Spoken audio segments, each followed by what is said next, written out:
Hi students, कैसे आप सब लोग। मुझे उम्मीद है कि आप सब लोग बहुत बढ़िया होंगे, स्वस्थ होंगे, मस्त होंगे और एंजॉय कर रहे होंगे। तो इसी उम्मीद के साथ में आप लोगों का स्वागत है आपके अपने चैनल फोकस क्लासेस पर। मेरा नाम दीपक कचोरिया है और आज के इस वीडियो लेक्चर में जो क्वेश्चन हम लोग सॉल्व करने जा रहे हैं वो 8th क्लास के चैप्टर कंपेयरिंग क्वांटिटीज का एक बहुत ही छोटा सा लेकिन बहुत ही इंपॉर्टेंट क्वेश्चन है। बहुत इंपॉर्टेंट कॉन्सेप्ट हम लोग इस क्वेश्चन के थ्रू सीखने जा रहे हैं, तो बिल्कुल वीडियो में बने रहिएगा एंड तक। एक एक पॉइंट, एक एक बीट यहाँ पर बहुत इंपॉर्टेंट होने जा रही है। ठीक है, तो चलिए अब आ जाते हैं क्वेश्चन पर। फाइनली क्या करना है ये चीज हम लोग देख लेते हैं। क्वेश्चन में हम लोगों को दिया है in 2 years the simple interest and the compound interest on a certain sum of money is ₹400 and ₹410 respectively, then find the principal and the rate of interest. तो क्वेश्चन हम लोगों से कह रहा है कि खास प्रिंसिपल पर 2 साल के अंदर जो सिंपल इंटरेस्ट बनता है वो 400 है, जबकि same rate of interest same principal पर जो कंपाउंड इंटरेस्ट बनता है वो ₹410 है। तो बताइए प्रिंसिपल कितना है और साथ में ये भी बताइए कि रेट ऑफ इंटरेस्ट क्या है। ठीक है, तो दो चीजें हम लोगों को फाइंड करनी है, प्रिंसिपल फाइंड करना है और रेट ऑफ इंटरेस्ट फाइंड करना है। जबकि हम लोगों को दिया क्या है, हम लोगों को बोल रखा है कि 2 साल की बात है और कंपाउंड इंटरेस्ट ₹410 है, सिंपल इंटरेस्ट ₹400 है। ठीक है, तो चलिए स्टार्ट करते हैं। अब इसको स्टार्ट करना है बेटा इसी गिवन इंफॉर्मेशन के साथ में। ठीक है, तो हम लोगों को यहाँ पर सिंपल इंटरेस्ट दे रखा है कितना, ₹400, जबकि कंपाउंड इंटरेस्ट हम लोगों को दे रखा है ₹410। तो एक छोटी सी टेबल हम लोग तैयार कर लेते हैं। तो यहाँ पे सिंपल इंटरेस्ट रखा, यहाँ पे कंपाउंड इंटरेस्ट लिखा और यहाँ लिखते हैं हम लोग फॉर फर्स्ट ईयर और यहाँ पे मेंशन करें फॉर सेकंड ईयर। ठीक है, तो अब एक पॉइंट बड़ा इंपॉर्टेंट हम लोग डिस्कस करने जा रहे हैं, इस बात को बड़े ध्यान से समझो। देखो कभी भी जब हम लोगों को कंपाउंड इंटरेस्ट और सिंपल इंटरेस्ट का केस दे रखा हो और कंपाउंड इंटरेस्ट जो है ना वो एनुअली कैलकुलेट करने की बात करी गई हो, क्या बोला मैंने, अगर कंपाउंड इंटरेस्ट एनुअली कैलकुलेट करी जाती है तो उस केस में फर्स्ट ईयर का सिंपल इंटरेस्ट और कंपाउंड इंटरेस्ट दोनों कैसे होते हैं, इक्वल होते हैं। बात यहां तक समझ आई। अब देखो सिंपल इंटरेस्ट 2 साल का कितना है, ₹400 है। अगर 2 साल का सिंपल इंटरेस्ट ₹400 है तो सिंपल इंटरेस्ट तो जितना भी टेन्योर है यानी कि जितने साल के लिए भी कैलकुलेट किया जाए हर साल इक्वल ही होता है। तो 2 साल का अगर सिंपल इंटरेस्ट ₹400 है तो हर साल कितना मिलेगा भाई, इसको 2 से डिवाइड कर दें तो पहले साल कितना मिलेगा, पहले साल ₹200 मिलेगा और अगले साल भी ₹200 ही मिलेगा। बात यहाँ तक समझ आती है, सिंपल इंटरेस्ट सेम रहता है। ठीक है, अब अभी अभी हम लोगों ने क्या डिस्कस किया, अगर कंपाउंड इंटरेस्ट एनुअली कैलकुलेट करी जाती है, क्या बोल रहा हूँ एक बार फिर से बोल रहा हूँ, अगर कंपाउंड इंटरेस्ट एनुअली कैलकुलेट करी जाती है तो उस केस में सिंपल इंटरेस्ट और कंपाउंड इंटरेस्ट फर्स्ट ईयर में सेम होती है, इक्वल होती है। मतलब फर्स्ट ईयर में कंपाउंड इंटरेस्ट भी कितनी होगी, ये भी होगी बेटा 200। अब टोटल जो कंपाउंड इंटरेस्ट है वो कितनी है, ₹210 है। पहले साल में ₹200 मिल रही है तो भाई अगले साल में कितनी मिलेगी, 410 में से 200 को माइनस कर दो, इसका मतलब ₹210 बनेगी सेकेंड ईयर में। आई थिंक यहाँ तक बात समझ आ गई आपको।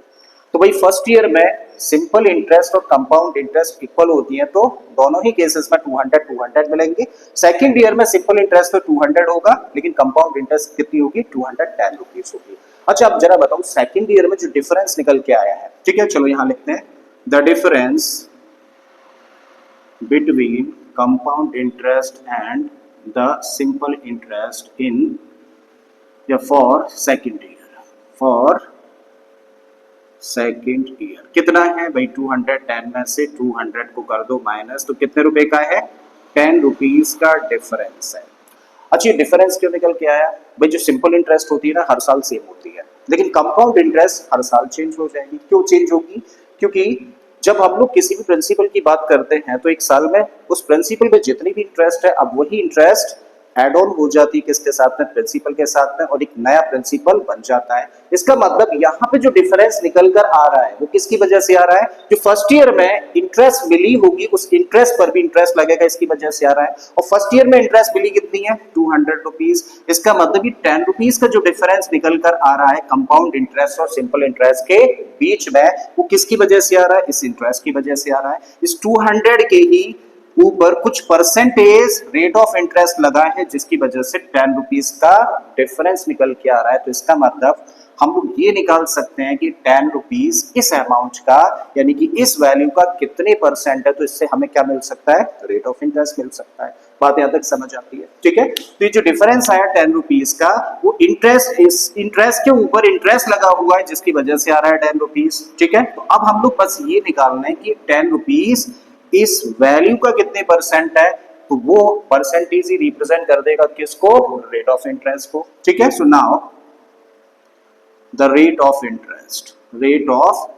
इंटरेस्ट अगर हम लोगों को निकालना है तो हम लोग ये निकालते हैं कि 10 रुपीज इस वैल्यू का कितने परसेंट है। तो कैसे निकालते हैं, 10 निकालना है ना कि 10 रुपीज 200 का कितने परसेंट है, तो 10 ऊपर रखा 200 नीचे रखा, परसेंटेज निकालते हैं तो 100 का मल्टीप्लाई करते हैं। बात यहाँ तक क्लियर है। अब देखो 20 से 20 कैंसिल, तो 10/2 कितना आ गया, 5%। इसका मतलब रेट ऑफ इंटरेस्ट कितना है, 5% पर एनम है, ठीक है। तो अब हम लोगों ने रेट ऑफ इंटरेस्ट तो फाइंड कर लिया, अब क्या और फाइंड करना है, प्रिंसिपल और फाइंड करना है। तो वो कहां से फाइंड कर सकते हो भाई, हम लोगों को फर्स्ट ईयर का सिंपल इंटरेस्ट दे रखा है ना, कितना 200 रुपीज है, ठीक है। मान के चलते हैं कि प्रिंसिपल कितना होगा, P होगा, राइट।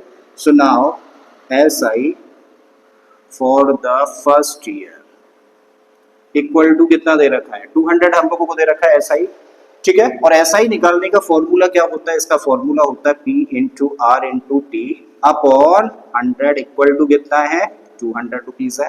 अब जो जो वैल्यूज जानते हैं ना वो रख दो, P निकालना ही है तो P को तो ऐसे ही रखो, तो भाई हम लोगों ने P ऐसे ही रखा। रेट ऑफ इंटरेस्ट अभी भी कैलकुलेट कर लिया हम लोगों ने, कितना है 5 है, ऐसे ही रखो। और एक साल की बात है, फर्स्ट ईयर की कैलकुलेट कर रहे हैं ना हम लोग, तो इसका मतलब एक ही साल की बात कर रहे हैं, अपॉन में क्या 100 इक्वल में क्या 200। आई थिंक चीजें क्लियर है बेटा। इससे कैंसिल कर दो, 20 टाइम्स कैंसिल हो जाएगा। P निकालना है तो P इक्वल टू 200 और ये मल्टीप्लीकेशन में चला जाएगा, जब दोनों को मल्टीप्लाई करेंगे तो कितना आ गया 4000। इसका मतलब रेट ऑफ इंटरेस्ट कितना है, 5% पर एनम है और प्रिंसिपल कितना है 4000 रुपीज है। और ये हो जाता है आंसर इस क्वेश्चन का, ठीक है। तो मुझे उम्मीद है कि कॉन्सेप्ट आप लोगों को बहुत ही बेहतर तरीके से समझ आया होगा। अगर समझ आया है तो प्लीज वीडियो को लाइक करना है, चैनल को सब्सक्राइब करना है अगर आपने अभी तक इस चैनल को सब्सक्राइब नहीं किया है, और अगर हो सके तो इस वीडियो लेक्चर को अपने दोस्तों के साथ में शेयर भी करना है। मैं फिर से आता हूं एक और इसी तरीके के बेहतरीन क्वेश्चन के साथ में। Till then keep learning and thank you for watching this video.